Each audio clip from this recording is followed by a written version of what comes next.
I knew that some of my constituents didn't have access to broadband, and some didn't have access to even DSL. I noticed how fast Verizon was coming into the marketplace with digging up a lot of residents' yards in my community and where I represent, and doing it in a very reckless manner. And that grabbed my attention.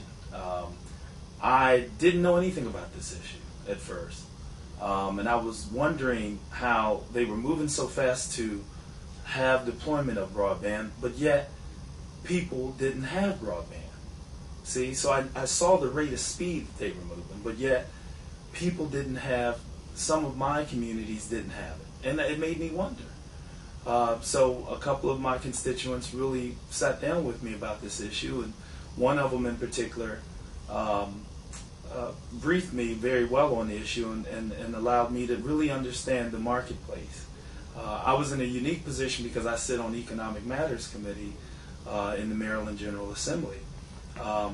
So I knew that I could, take a go at this issue, and that's really how it all at least came to light a day for me. And I knew I had to react to this because someone needed to take a stand.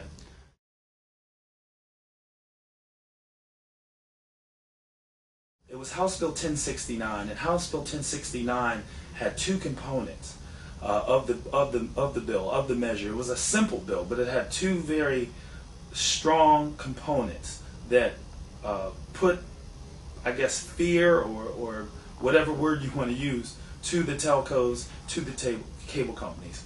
One was, we want you to report your broadband deployment to our Public Service Commission. The second was the net neutrality, which was taken right out of the AT&T Bell South merger agreement under the conditions that they made to the FCC about net neutrality content. So that would affect 20 states in our country.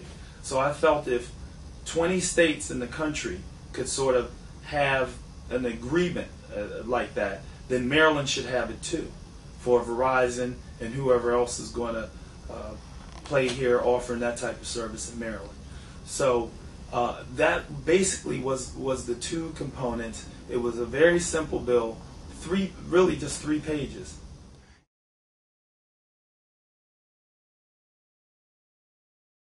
Well, consumers, I mean, the net neutrality content, we want to keep the internet neutral. We don't want discrimination, and we want to keep it on the level playing field that it is now.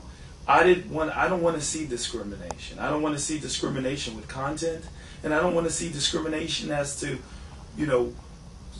where they place broadband. I don't want it just somewhere. We want it everywhere. So those are the two factors when you look at discrimination on who would even get access, and then once you have access, to what extent do you really have access if the internet doesn't remain neutral to everybody.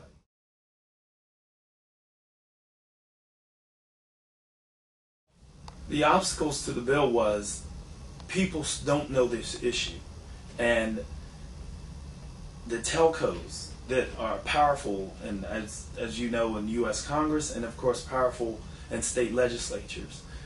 I knew Congress wasn't acting on this. I didn't know what the FCC did. When I looked at some of the movement the FCC was making, it didn't look like there was much going on. I don't know if they were going in the right direction. I don't know if Congress was addressing this issue properly. Things didn't make sense. So I decided as a state, we could do certain things. We could, at least with the net neutrality, because we're preempted by federal law, but I thought at least that we could make a preference. Non-binding language, which is what we had, that we took straight out of the conditions that they made to the FCC, the AT&T Bell South merger. And that language we deemed as basically the preference of the state of Maryland. And that language, again, threatened the big telcos and the cable companies. And they have the power because of their influence in legislative bodies. They were able to get out and define what this issue was, and they put a lot of misinformation out into to the community here, the legislative community, and they were able to confuse the issue. And the legislature felt that we were preempted in acting, and the Attorney General wound up, strangely enough, rendering two opinions. One, they said that it looked like that there was some federal preemption, and then they came back with another letter clarifying their first letter, saying that we were not federally preempted from giving the preference of what we want the internet to be in Maryland, and also just requesting that the telcos and cable companies give a full footprint, a blueprint, if you will, to our Public Service Commission that is supposed to handle utilities and so forth, and manage it to the benefit of consumers.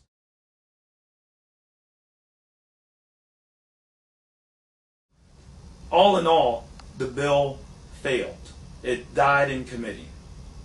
And what we see that happens here is, one, the big telcos and cable companies have the power to define. And whoever has the power to define anything in life normally has control over what they're doing, because they can define you. They can define it. And they were able to define this issue in the Maryland legislature. But let me just say that we really need to stay active. I'm staying optimistic. I'm going to keep pushing this issue. I plan on filing 2 pieces of legislation. Instead of making it one legislation with the 2 components that I've described, I'm going to have probably 2 pieces of legislation next year. And I'm going to keep pushing, because right now this industry is unchecked, and it's very little regulation that we're seeing. And somebody needs to stand up and act, and I'm willing to do that. I just need the help of people.